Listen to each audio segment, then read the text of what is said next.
Right, today is the 4th of March, and tomorrow is the full moon day, which marks the end of Chinese New Year. So today is a good day for reflecting on the Dharma, and we are going to a new volume today, volume 44, ST 44. This is the volume how it looks like. Okay.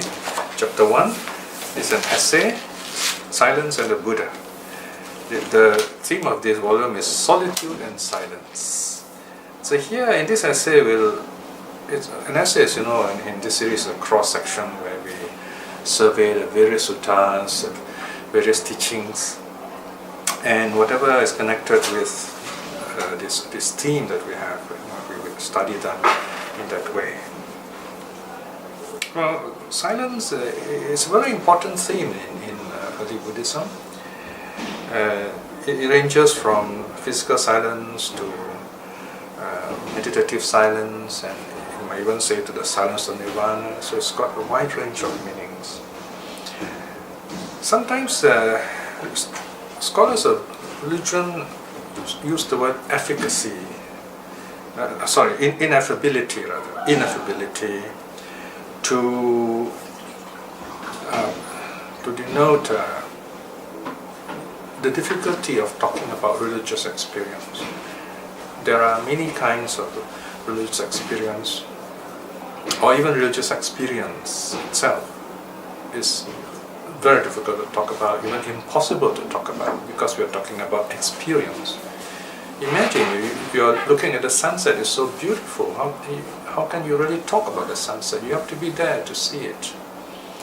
So in other words, religious experience is said to be ineffable. You cannot really express it in words. I mean, you can say what you like, but it's not the religious experience. Or as in linguistics we say, the word is not the thing.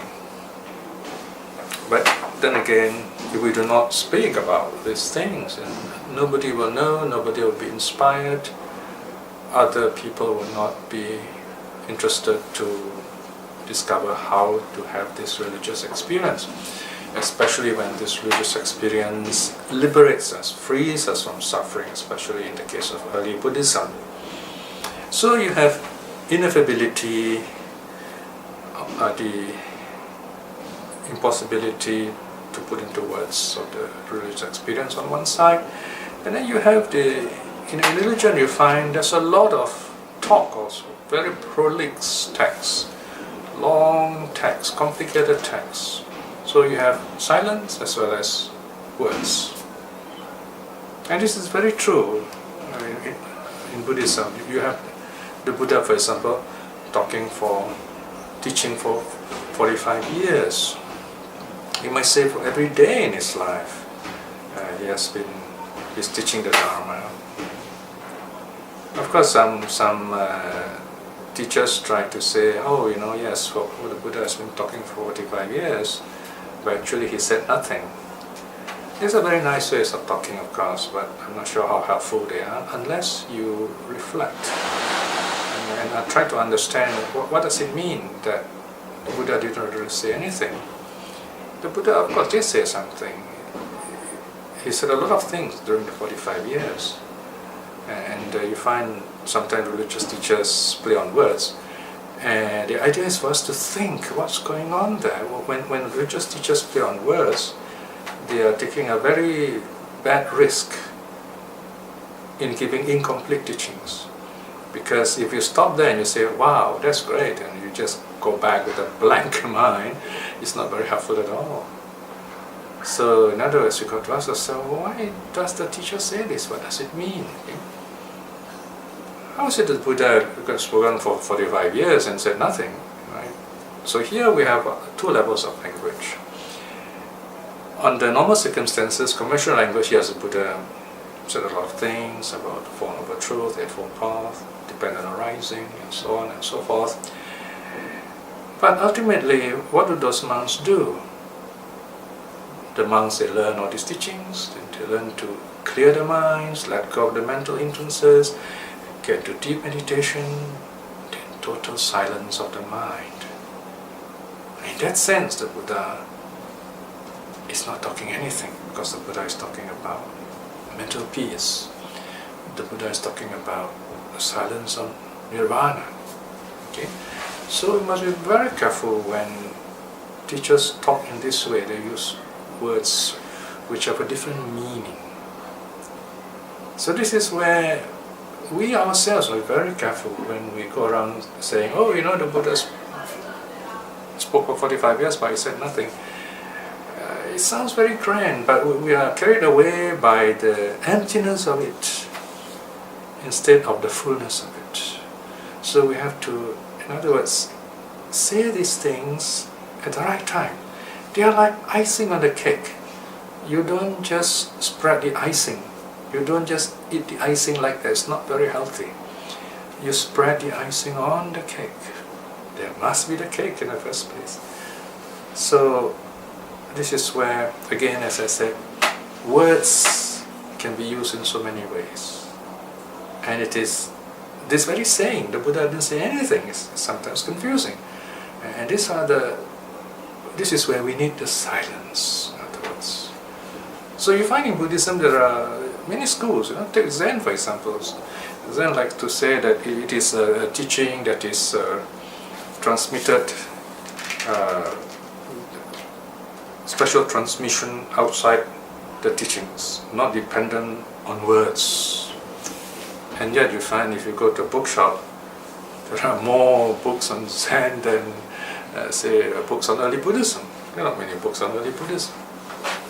Because the real teaching in early Buddhism is actually inner silence. So the Zen masters have a lot to say. So this is where again you see this paradox here. So the question arises now, why is there this apparent contradiction? Is it really a contradiction? Not at all. As I said earlier, yes, we talk about silence. Outer silence, outer peace, inner peace. But we've got to communicate this idea to others. We've got to tell other people who do not know this kind of inner joy, inner peace, that it is possible. And our only means of communication, a sort of a bridge, if you like, are words. Actually, I'm not very correct. I'm saying the best ways are words. But there are other means. The means is silence itself. But we will come to that point when we reach it. We'll cross the bridge when we reach it. This statement of using silence to communicate. So we need to use words to communicate to others who do not really know silence, who do not know the meaning of silence, not yet anyway. So they're not really contradictions. One is the end, silence, and the other is the means, that is, words. So we see the Buddha using words. And what did the Buddha say about the Dharma? The Buddha says, the Dharma is deep, hard to see, hard to understand, peaceful, sublime, unattainable through discursive thought or logic, subtle to be experienced by the wise. So notice that. In other words, you can't really think about the Dharma and be awakened. That yes, you can think about the Dharma in the sense that you can direct your mind to it, but it's going to confuse you even more. However, if you understand the nature of this confusion, then you begin to notice, begin to know how your mind works. For example, in the talk in the Lotus Sutra, invited by the Mahayana to talk in the Lotus Sutra, one of the remarks that I'll be making is this, that if you feel confused by all this talk about the Lotus Sutra, you're right. You are right to feel confused. But if you understand why you are confused, then you have understood the Dharma. Just think about this. Two sentences. So here, in other words, yes, the Dharma is very deep, very difficult. So when we look at this, when we look at the sutta, or when we hear a good teacher teaching, we say, wow, this is tough, this is very deep. I can't understand this, I'm confused. Or some people might wrongly say, the Dharma is confusing. I'm not sure how the Dharma can be confusing, because the Dharma is just there. We are confused, not the Dharma. Right? So people always get these things wrong. For example, they want to change the Dharma. We must change Buddhism. But the reality is Buddhism does not change. Or if you like, you can say the Dharma is change. So you don't have to change, but you have to change yourself. We don't have, in that sense, we don't have to change the Dharma, but we change ourselves. So we got things wrong then. So here, the Dharma is very deep. So we have to look within ourselves and examine what is preventing us from really seeing the truth of the Dharma. One way of saying this, one way of understanding the problem is we can say it is our inner noise that's preventing us from seeing the silence of the Dharma. Where does this noise come from? You see, even in linguistics we say noise. Noise is what prevents us from really hearing the message correctly. We have the noise of seeing, the noise of hearing, the noise of smelling, the noise of tasting, the noise of touching, the noise of thinking. The noise of the six senses flood our minds, so we don't really hear the Dharma. That is why when we meditate, we sit quietly, right? Because we want to shut down the 5 sense doors and just keep the mind open, and then we direct it to the Dharma. So here we have a bit of idea, like the nature of silence in early Buddhism, but this is just the beginning. So let us go back to the beginning here. The nature of silence in religion, especially in early Buddhism. Of course, if you talk about silence, the very first kind of silence would be a foolish kind of silence. Someone doesn't know the answer, so there's nothing to say.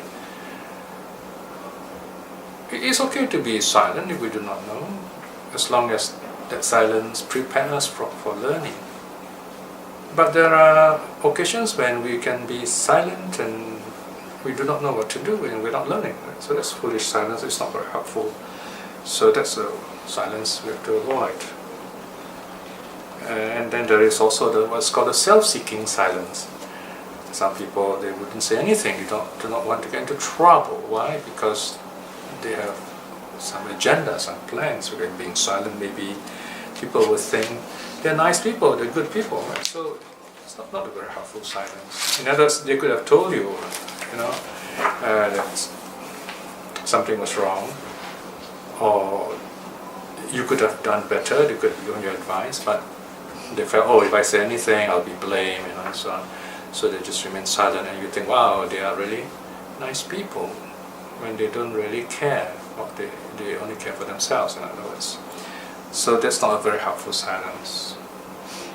So that is also self-seeking silence. Now the problem here is that even when we're not silent, some people say, okay, in that case, if I'm silent now, it's not very helpful. So let me say nice things then.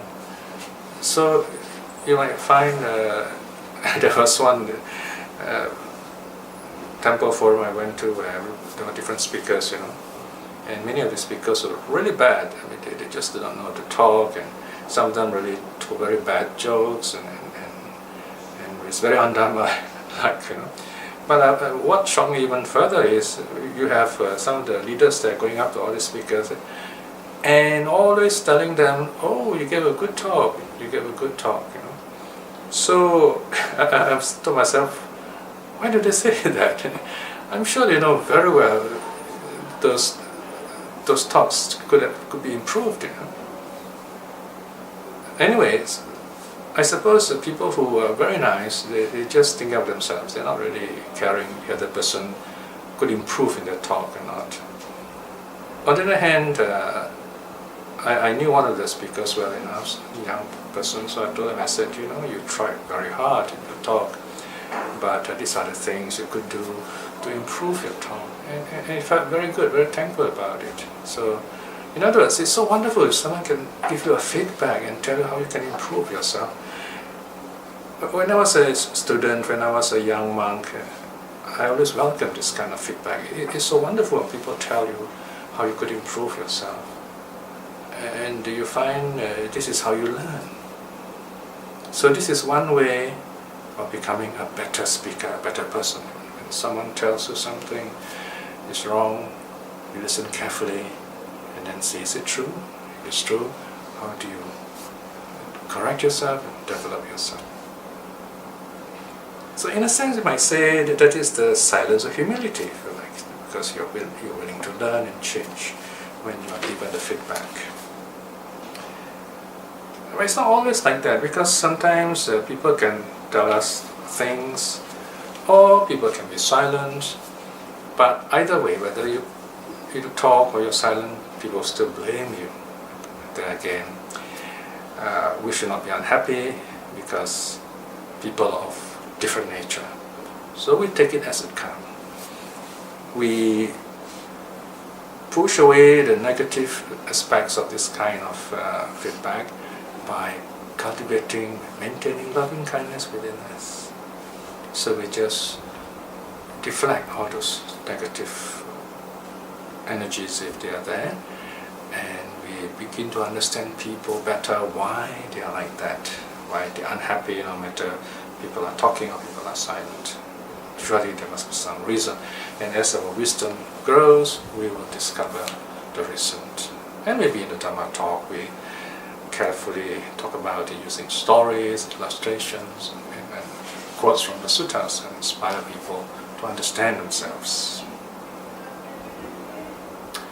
So we are, in other words, conditioned by our past experiences and by the limitations of our wisdom and so on.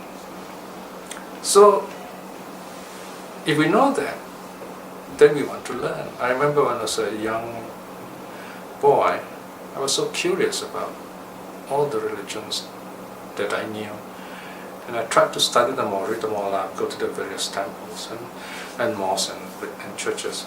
In the end, I ended up with Buddhism, because Buddhism, the Buddhists try very hard to answer all the questions that I asked in a sensible way. In other words, Buddhism is an instructive religion. Now there's a big word here which describes this kind of attitude. It's called protractic. Protractic, in other words, instructive. The nature of Buddhism is such, is teaching us all the time. It instructs us in other words how to do this, how to be at peace with yourself, how to free yourself from a clouded mind, how to be free from suffering. It doesn't say, okay, just listen to me and I'll do everything for you. Just believe and be saved. That's not protractic. So, in order to really listen to all these instructions, you have to be silent, right? So this is a silence of attention. So you can clearly hear these instructions, and that's how you benefit from the instructions. But even as a teacher teaches, even when the Buddha teaches, you find there are occasions when the Buddha would maintain silence when students ask questions.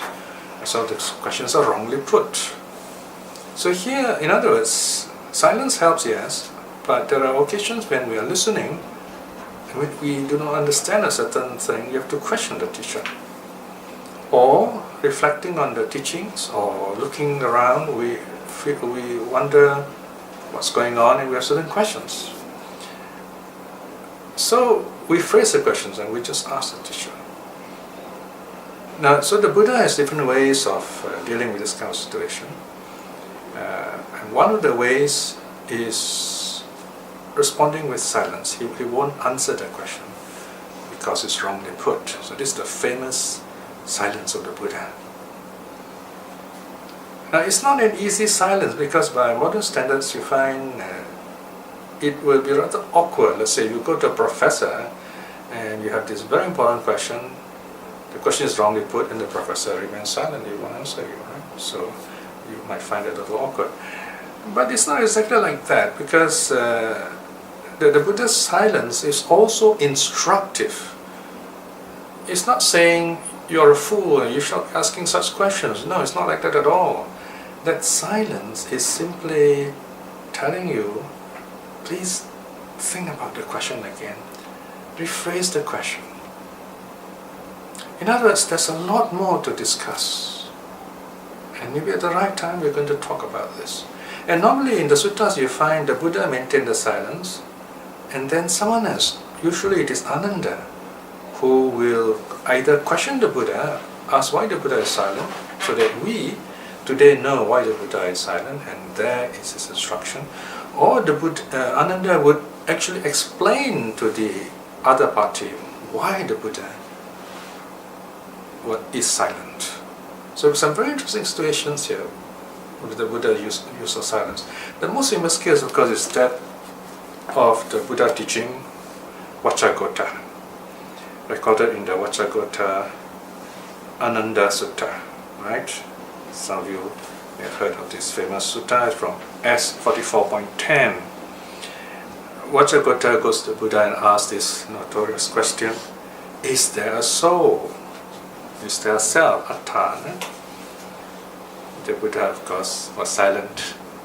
So Vacchagotta thought, okay, maybe that's the wrong question. So Vacchagotta then asked, is there no soul then? Again, the Buddha was silent.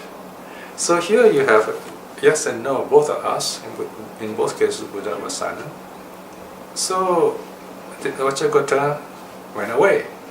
Of course, those days, silence is accepted as an answer. In other words, the teacher is trying to say, let's save our breath, because this question has no answer, or this question is wrongly put. It's just like wrong input and the computer doesn't work again. So he goes away, alright? Of course, if nothing happens after that, then there's no point for us today to talk about this. There's no dialogue here. But Ananda intercedes. So he asked the Buddha, Bhante, why did you remain silent when Vacchagotta asked, is there a soul? And again you remain silent when Vacchagotta asks, is there no soul then? Then the Buddha explains. So what did the Buddha explain? He says, Ananda, if I were to, first of all, you have to understand Vacchagotta. He is someone who believes in a soul. And he's a very new person, so he's not ready for the Dharma.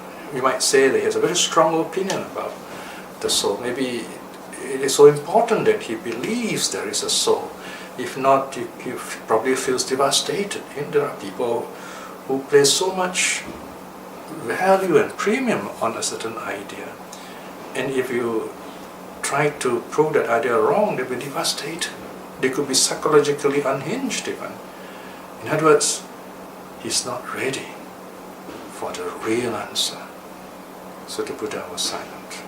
But Ananda makes the Buddha tell us why, for our benefit. It's as if Ananda is aware. It's like a time traveler. He says, I know in the future there are people like us who's going to read the suttas, and they're interested in the Dharma. So he's always there asking the Buddha questions for our benefit. So the Buddha gives his answer for our benefit. The Buddha says, if I were to answer yes, Vacchagotta, there is a soul, then I make Vacchagotta happy. But then, what am I doing? The Buddha said, I will be falling into the error of eternalism, that there is a self, right? Unchanging self. And it is also not the right answer in a way. It makes Vacchagotta happy, but it's the wrong answer. It cites on eternalism. But if I were to say, no, there is no self, then Vacchagotta is going to be shocked. He says, what? previously I believed there was a self, and now there's no more self, and he won't be able to accept it. So either way, Vajragota will not benefit. So the middle way here is silence. By the way, if the Buddha says there is no soul, the Buddha says it is also wrong, because then he makes the error of annihilationism. So you see here, the teaching is so profound. Either way, the answer will fall into one of the two extremes, eternalism or annihilationism. What does this mean?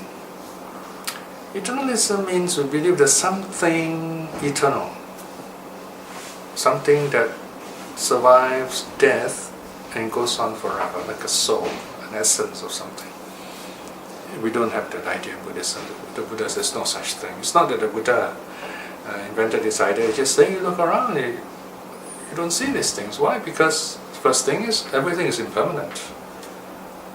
And if everything is impermanent, everything in this universe is impermanent, then it is also unsatisfactory. Whatever is impermanent will never be able to totally satisfy us, because these things change, they become other. But the point is, to exist itself means to change. So it's the law of existence. Whatever exists must change. If you say God exists, God must change. If a God changes, then God is impermanent. So what's the point of having such an idea? We don't need that kind of idea. So whatever changes is impermanent. Whatever is impermanent is unsatisfactory. They kind of go together.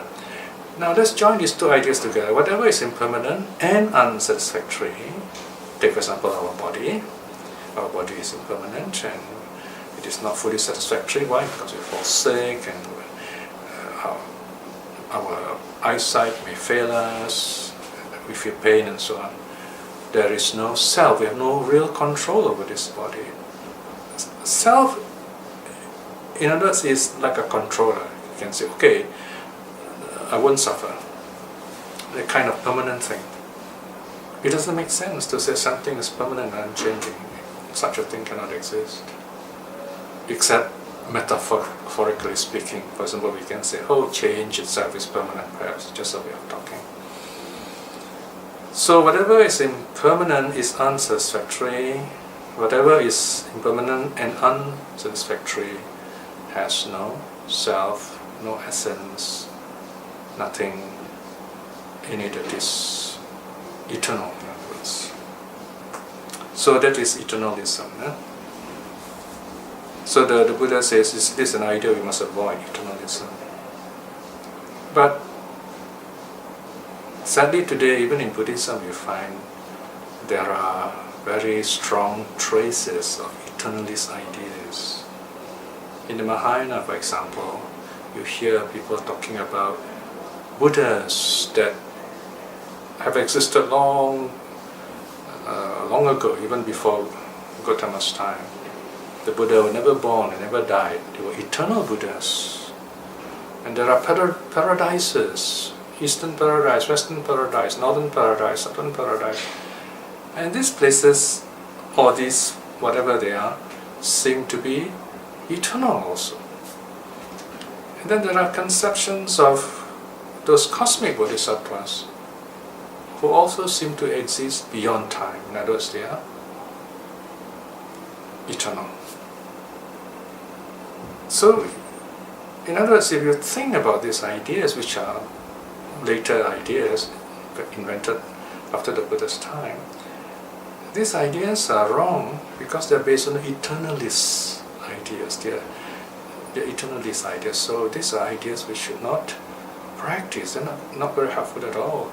Now, we have to be very careful here. I'm not condemning Mahayana. I'm not saying Mahayana is wrong totally. I'm saying these ideas are wrong. You find today there are very, very good Mahayana monks, very good Zen monks who are practicing the teachings of the Buddha, the early teachings of the Buddha, but they're very interested to know what did the Buddha really teach. Only externally they look different, maybe they perform certain rituals which are different, but their minds, their practice are those of early Buddhism. And as long as you do that, and you do not have these wrong ideas, eternalist ideas, you have a chance of awakening. So this is one aspect, right? The other one is annihilationism. In other words, here nothing exists. Or at most, yes, there is a soul, there's a self, but it is same as this body. So when this body dies, the self also dies. This is a view which most materialists hold. When the body dies, the mind also dies, the self also dies, that's the end of life. And this kind of idea is not very helpful, because people will say, okay, so this is our only life then, so we should enjoy as much as we can, So even if we do bad things and then we die, there's nothing after that, so why should we worry, right? So it's not a very good idea. Because the reality is our minds continue. Our changing minds continue, like electricity flowing, and the bulb may fuse, but electricity is still there. You put in a new bulb, light will come on again. So our mind will assume a new body, and then this karma will come back to haunt us. So we cannot run away from the bad karma that we have done, like the way the annihilationists think. Okay? So these are two extremes of avoid: internalism and annihilationism. Okay? So you might say it's the silence of the extremes, if you like that. It's let go of the extremes. Now, earlier I mentioned sometimes the message can be conveyed through silence. And this is a very important way in which early Buddhism spread itself. Early Buddhism is very famous for its silence that it shows. In the history of religion, early Buddhism is also the first world religion, or the first religion, if you like, that is missionary, that actually opens its doors and say anyone can join. Of course, today we might say, what's the big deal? All the religions today are like that. Well, it was not so in the Buddha's time, because in the Buddha's time you have Brahmanism, which is this high-class priestly religion. Only the Brahmins are allowed to practice Brahmanism. In fact, it's a family thing even. They have their tags, sacred scriptures, which they will not teach others, and others are not allowed to recite them, or even the outcasts are not allowed to listen to them even. So it's a class thing. Not everybody is allowed to join this religion. And those who can join this religion, of course, of the same high class or similar high classes, and they have to make big donations. So you have to be of that high class, you must be giving big donations for all these rituals.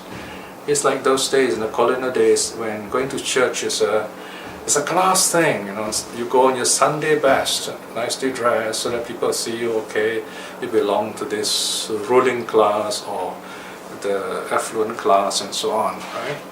So these aspects of religion, we have to be very careful, the class things, Sometimes you find people misunderstanding Buddhism, and they feel that Buddhism is only for the rich. So if you're not rich, I won't talk to you, and so on. So this is a class kind of Buddhism which is wrong, and we should detect this, identify them, and not practice them. The Buddha uses the word vevaniya. In other words, beyond class. The monks are normal of any class free. No atas, no bhava, no high class, low class. They're all of one community, working towards awakening. So, what is this silence that is so famous, that makes early Buddhism so popular? It is the inner silence, the silence of meditation, the silence of awakening. As for example, shown by the Venerable Asaji, the youngest of the 5 monks. So he was collecting his alms one day, very calmly, walking very peacefully. You should see these monks, these really good monks who go for ashram, go to Bangkok, you go to Thailand early in the morning. You see them walking very carefully, looking down in front, walking with one foot in front of the other, step by step, looking mindfully, only occasionally just carefully, gingerly looking up to be sure the road is safe and they're going in the right direction. And then they notice that someone waiting to offer them alms food, they will mindfully walk up to this person. Again, never looking at anyone eye to eye, they hold their bowl, and then when the donor is ready to give the alms food, they open the bowl cover, and the monk looks into the bowl all the time, and then this donor will put the food in the bowl, and then the donor will put the palms together and say sadhu, or say something polite, and the monk will know the offering's over. He will close the bowl, all in silence, and he will walk away. Later, after finishing the meal, the monks will do a kind of a communal chant for Thanksgiving. Otherwise, the monks go on the alms round in total silence. So it's not a begging round. Yes, it is an alms round. It is the silent walking on alms tour is a gesture of compassion, giving the lay Buddhists or the donors a chance to offer alms. So when a monk comes to the door, the Thais have a very interesting word. The person who sees his monks coming will say, Pragma Prod. Pragma Prod means a monk has come to offer us this opportunity to do good, to offer alms. Just the one word prod mean a lot. You have to explain a lot in English. Give you the opportunity to offer alms, the opportunity to do good, to be wholesome. So it's a wonderful kind of connection between the almsgiving connects the good monk with the good layman. Or it could be a bad layman also, but this layman is good when he's giving and it changes on account of that. So there you have this. So Asaji is walking totally silent, very calm. Sariputta sees him. Now Sariputta was a wanderer at that time. He was not a Buddhist monk yet. He was a student of Sanjaya, not a very bright teacher, fortunately. He would be more of what we today might call an agnostic, if you like. Anyway, so Sariputta and Moggallana, they were two good friends. They decided that they wanted to look for a good teacher, right? So they decided that to go their separate ways. This is where, although they're good friends, they decided not to stick together because it's not going to be very helpful. So they say, it's time, we are maturing, let us find out the truth. So they say, let us go our separate ways, because by going to separate ways, they increase the chance by 100%, if you like, right, to find out the truth. And then they agreed that at a certain time they will meet in a certain place and kind of report back to each other. So Sariputta meets Asaji, and he sees, wow, this Asaji, the Arahat Asaji, is so peaceful, so calm. He knew there's something wonderful in this monk. He follows the monk because he doesn't want to interrupt the monk. He knows this monk is doing something important. And then he watches the monk. So Asaji collects his alms food. And then he follows, and then he notices Asaji sits down. And of course he prepares a seat and offers water to drink. It is all kind of standard procedure for the holy man. So in other words, Sariputta at once presents himself as a student who is going to ask some questions. So he serves Asaji and waits for Asaji to finish his meal, washes his hands and mouth, rinses his mouth, and then he asks Asaji questions like, or rather first a statement say, oh, you look so calm, teacher. May I know what Dharma do you practice, who is your teacher, and so on and so forth. Now Asaji was very modest, in a sense slightly kind of apprehensive, if you like. That's the way the suttas present him. He probably was thinking, oh, these are wanderers who just like to argue and debate, So he says, oh, so Asaji replies and says, I'm newly ordained, I don't know anything, so I don't think I can teach you anything. So you see, Asaji is very humble, he's not ready to teach. He doesn't want to get into any arguments. But Sariputta was insistent. He says, teacher, you must teach me something. Even a verse, just a line, just teach me so that I will learn something. This insistence is very important. Because we are not insistent, we won't learn. You have the right, in a sense, to demand an answer, politely demand an answer from the teacher if you like. But here, Daruchirya also did that. He told the Buddha, he has traveled a long distance, he meets the Buddha on arms round. The Buddha is not supposed to be teaching Dharma there, he's supposed to go on arms round. But because he insisted 3 times, although the Buddha says, not right time, Bahia, I'm going on arms round, but Bahia says, please teach me the Dharma, because if you don't, what if I die? I won't hear the Dharma. And the Buddha says, not the right time, Bahia. Then Bahia says, teacher, we better teach me the Dharma, because if I don't die, you might die. So, who knows? Please teach me the Dharma. So, 3rd time he asked, and the Buddha, by the 3rd time the Buddha would relent and say, okay, and the Buddha gives a short teaching. And that short teaching awakened Bahia, he became an Arahant, a layman Arahant, but he died later when his karma ripened. But he was an Arahant, so he's not reborn. So here you have the case of Asaji. He questions, Sariputta questions Asaji. So Asaji thought that, okay, since this Sariputta is so insistent, so he just kind of gives a short verse. He says, okay, this is what I've learned. Of all things that arise from a cause, they are cause that the Tathagata has told. And also how these cease to be. This too, the great sage has told. Now there are 4 lines here. I'm just hearing 2 lines. The first 2 lines. Of all things that arise from a cause, they are cause that the Tathagata has told. In other words, the Buddha knows how things arise. At once, Sariputta attains stream winning. But at that very moment, Sariputta is in his own mind, he knows that, oh, this is not enough. There's still something missing here. So he knew he has to meet the Buddha. Then, there's something else Sariputta has to do, because remember, he made this pledge with his best friend, Moggallana. They have to meet each other. So they meet up. And so Moggallana asks Sariputta, well, what have you got? What have you heard? And Sariputta says, well, this is what I heard from the Venerable Asaji. He told me this wonderful verse.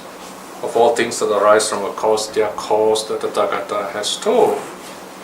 At once, Moggallana too became a streamer. Of course, some of us who are not religious might say, oh, that's a nice coincidence, somebody must have invented this story. Well, let's put it this way. I mean, if you're really good friends, you tend to think alike.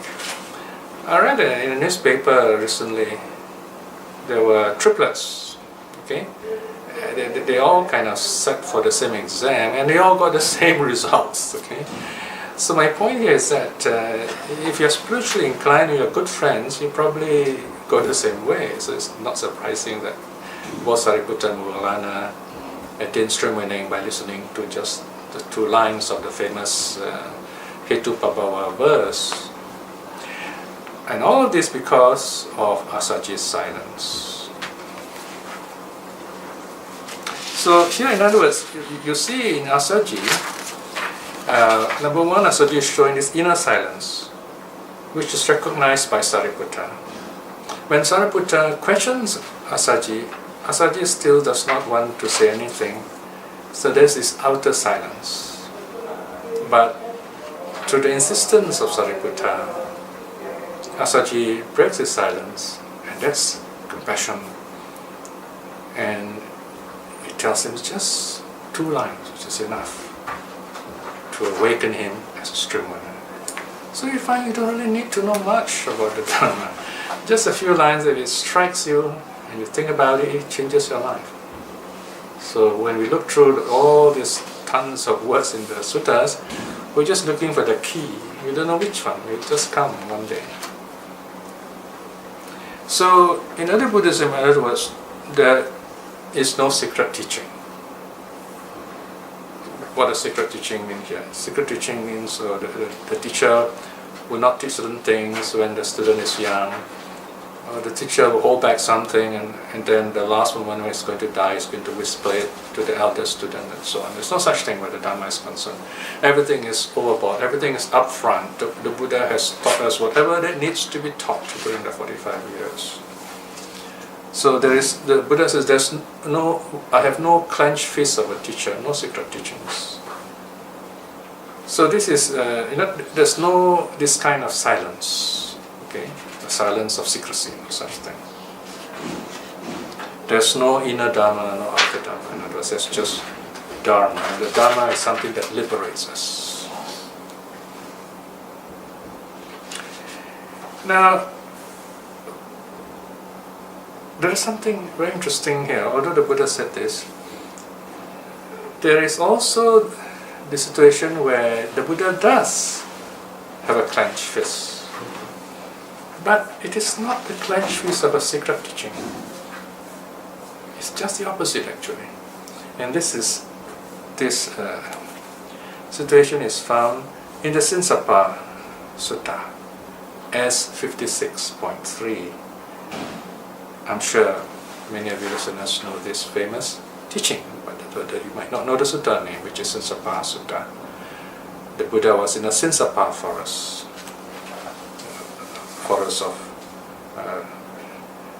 all the same kind of trees, of Dalbergia tree, and there the Buddha, monks won't pluck leaves from the tree, so he just probably took a few brown leaves from the ground and he holds it in his hand.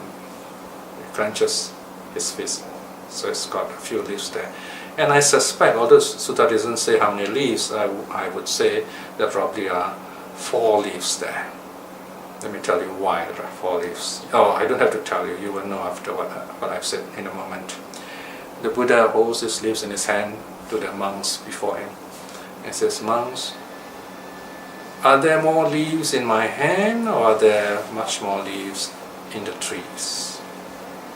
The answer is obvious, right? So here the Buddha begins with the obvious and he brings us to the truth that is less obvious. Of course, the monks reply, the monks say, of course there are more leaves in the trees. Right? It's obvious truth. So the Buddha says, even so, right? So even so is that cue for us. The Buddha is going to tell us something deeper. The Buddha says, even so, what I've taught you, like these leaves in my hand. But what the Buddha knows, what I know, is like the leaves in the trees. So here you have a very interesting revelation here, or kind of idea here, that the Buddha knows a lot of things, but he's not telling us. There's this silence of necessity, if you like, or silence of pragmatism. In other words, we don't need to know all those things, right? But you might say, for someone who has been teaching every day for 45 years, he must really know a lot. Right? So here, what the Buddha is saying, you don't need to know so much.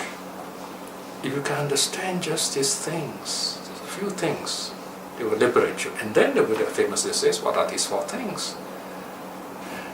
They are the 4 Noble Truths. Right? Then all you need to know is the 4 Noble Truths. So you will really understand what the 4 Noble Truths are. Not intellectually, not just listening to talks, not about reading books, but really experiencing them in your life. The nature of suffering, the nature of the arising of suffering, ending of suffering, and the path. You'll be awakened. That is why I say the Buddha probably held 4 leaves in his hand, because he says, there are these 4 truths, that's all you need to know.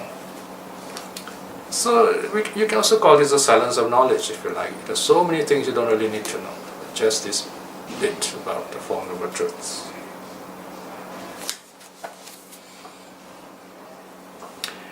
So, having heard all this, obviously we need to train it if we want to become awakened, right? So the next step is to practice the Buddha's teaching. So when we practice the Buddha's teaching, what are we doing? We have to silence the body, then the mind, and so on. This topic is special, very important in itself, so we'll deal with this in the next talk. Okay? Today we're going to look at part 1 of this essay. Now, so far we've talked a bit about kind of personal silence. Now let's go on to silence and society. So you find here, very often you find the Buddha being invited for offerings for dana. The monks also get invited for offerings and dana. And they accept it by their silence.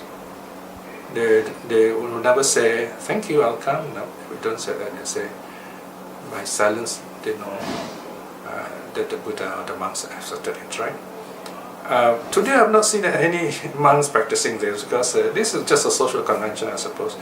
Today, of course, we follow modern convention. We say, "Yes, I'll come, okay, what time, which day," and so on. But in the suttas, the monks were concerned by his silence. And now,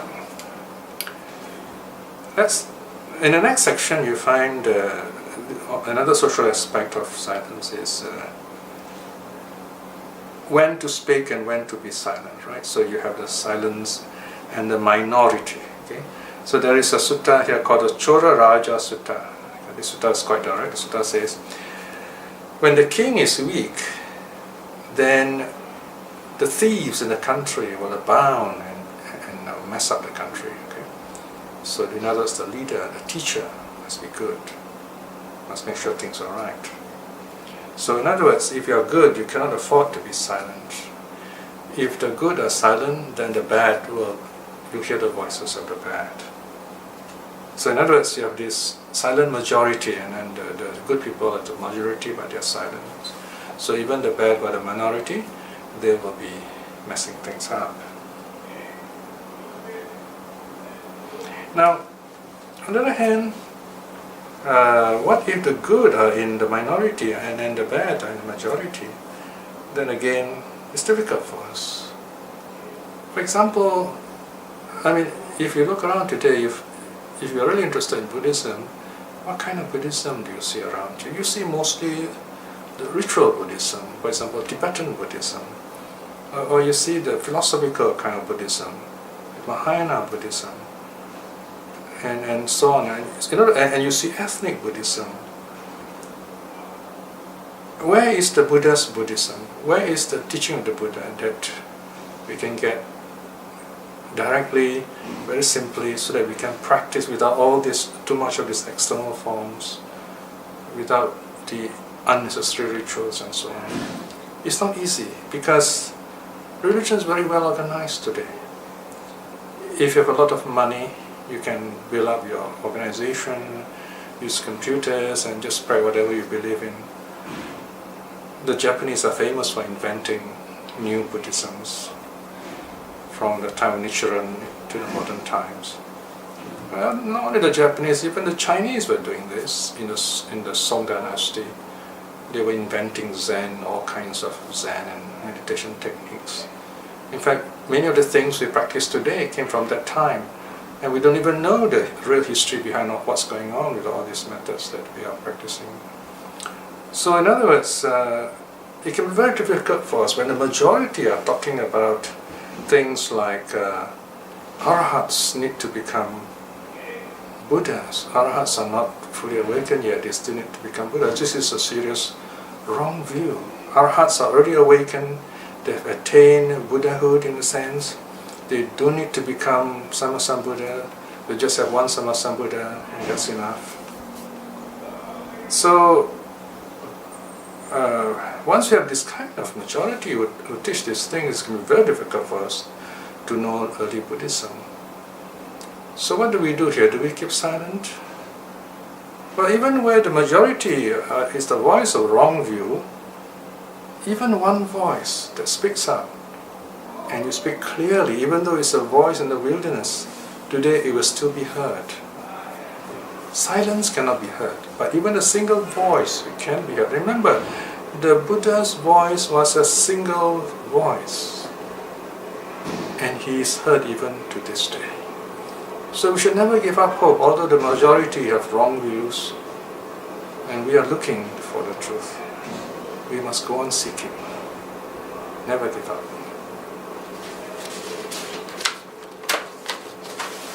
Now there are lots of other details here, which are stories and so on, which I will not go into because you can read them for yourself in this essay. So do read up this essay. I'm just kind of giving you some reflections which come to me as I look at these notes. Now next you have this very interesting set of silences found in the sutta called the Samanyapala Sutta. The story of King Ajatasattu's meeting with the Buddha through Jivaka. So there was this one beautiful moonlit night, full moon night. The king was sitting in this wonderful open air roof garden. And full moon nights are really beautiful in an open country. And the king is sitting there asking his minister, it's such a wonderful full moon night. Who shall we meet to? Which great teacher shall we meet tonight? So his minister says all kinds of well-known gurus of those days, the 6 teachers. Ajatasattu was silent of disapproval here. Ajatasattu, the king, did not acknowledge them. But at the same time, Jivaka, the famous doctor, remained silent. So you have Jivaka silence here. So the king was, of course, rather curious why why Jivaka is silent. So he asked Jivaka, what do you think, Jivaka? Jivaka replies, there is the Buddha, Your Majesty. Before he finished the sentence, Ajatasattu said, yes, that's it, let's go and see him. It's almost like Ajatasattu was waiting for Jivaka to say the word. Well, the point I think is because Jivaka has matured as a king. He had killed his father, which is a dreadful thing, and he's become king for a long time now, and so he's kind of feeling tired with all those gurus, and maybe he's feeling bad about his wrong acts, and he tried to kill the Buddha also under the instigation of Devadatta, but he failed, or rather Devadatta failed. So he felt quite bad about this. But he wants to meet the Buddha. There's one teacher he has not met yet. So he at once tells Jivaka, says, let's go and see him. So that very night, there's this big entourage going to see the Buddha in the dark of night. It's a full moon night. Now as the king approaches the residence of the Buddha, things became more peaceful. Then the king has to get down from his elephant because they can't go further into the monastery after that. He has to walk on foot. And as he approaches, remember it's at night here, he approaches the pavilion all lit with torch at night.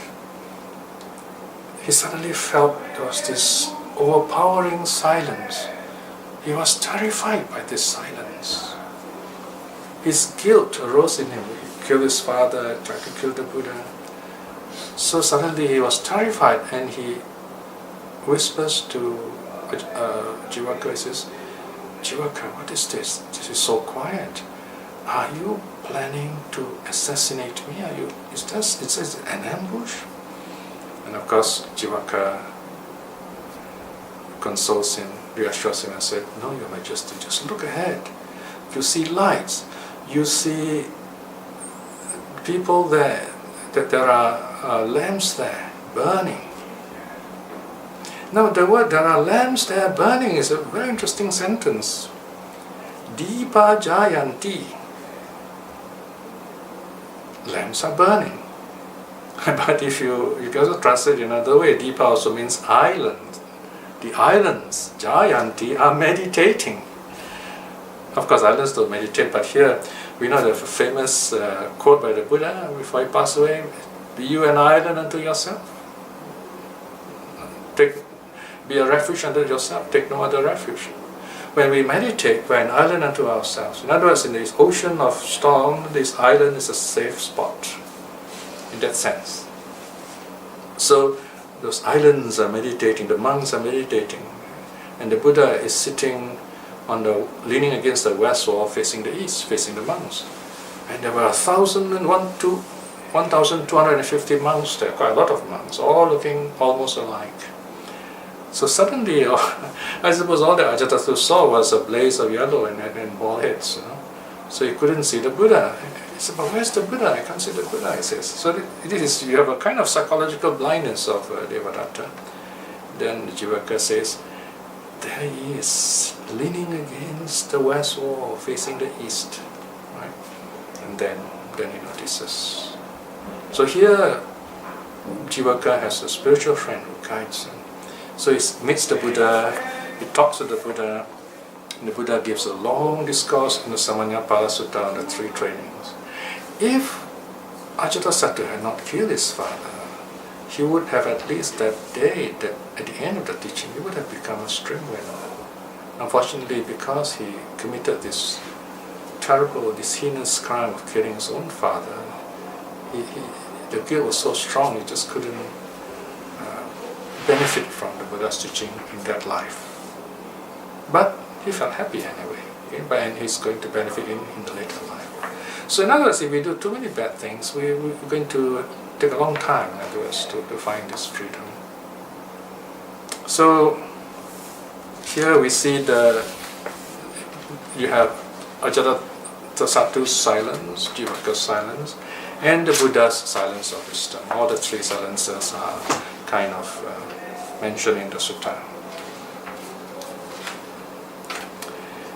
Now let's go a bit more, okay? Because since then we can end. Next we have a very interesting silence, the silence of King Yama. Now King Yama, as you know, he is the mythical lord of the underworld, and he acts as a judge for all those who have done bad things and are reborn in the hell states. And he has to interview each of them, every one of them. And he will ask, says, "My good man, do you know why you are here? You've done some terrible things, right?" And he asks, "Have you not seen the 5 signs?" So 5 divine messengers who are the infant, an old man, a sick man, a criminal being punished, and a corpse. So these 5 signs represent birth, decay, disease, suffering, death. So he asks this man, every person who comes before him, have you not seen these 5 signs? Have you not seen that you'll be born and then you will decay, you get sick, you'll get punished and you'll die? Haven't you thought about all these things? Haven't you thought you should be doing good stuff? Then these people will say, yeah, I've seen all these signs, but I never thought about it. And why? Because I was heedless, the man will reply. So imagine King Yama has to listen to all these people.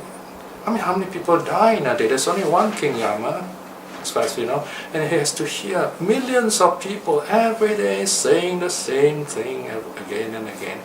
Can you imagine how boring that can be? So the story goes in the suttas that the King Yama reflected, says, all these people, they don't seem to learn. They keep making the same mistake. They keep being heedless. Then King Yama realizes he too is not awakened. Right? So he could be heedless one day too. So he makes a kind of aspiration, says, I think I want to be reborn in the Buddha's time, so that I'll be able to hear the teachings and be awakened. In other words, that after listening to all those hell beings saying that they are heedless, King Yama will remain silent, because there's nothing more to say. Once King Yama is silent, then the hell wardens will drag these people away, and they go through all kinds of pain. Okay? So this is there's a story, the mythology behind this teachings, which you should read up, the Devadatta Sutta, and understand better the meaning of mythology in Buddhism. But for King Yama himself, he begins to think about himself, how can I learn and become awakened myself? So there we see even King Yama understands the nature of silence, and he wants to go deeper, to be liberated. So I think For the time being, I will stop here because this is on the first part. It's a long essay, about 30 pages. This is end of part 1, and part 2 will continue in the next talk.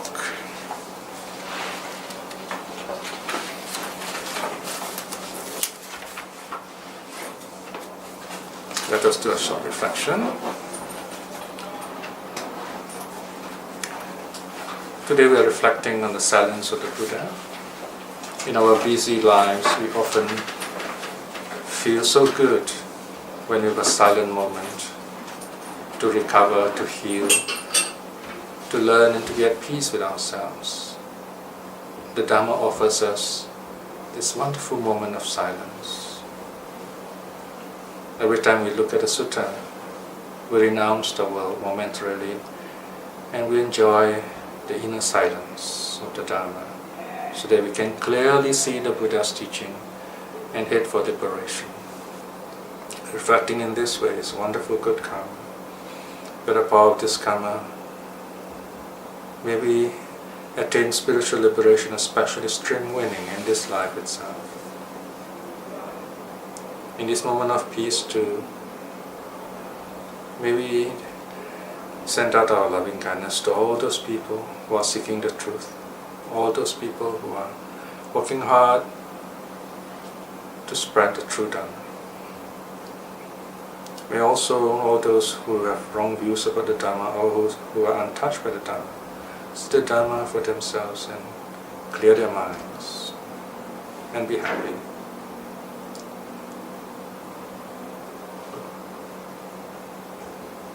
May all beings be well and happy. Sadhu, sadhu, sadhu.